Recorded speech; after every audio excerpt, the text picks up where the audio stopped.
Okay, so question 3 is super short one, 1 mark. Just a knowledge question. So, tick one box to show the named section of a program that performs a specific task. Okay, so we've got named section and performs a specific task. So, it's not a file. Okay, so a file is just some data, it doesn't do anything. A function, possibly. A parameter, now a parameter is part of a function, but it's just data being read into a function. Or it could possibly be a process.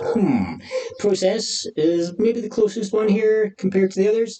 But a process is just something that is happening. The key here is the named section. So we have a named function. So basically we have two possible options here. We have function or we have procedure. And because procedure is not on the list, we know that it has to be a function. Okay, very short one.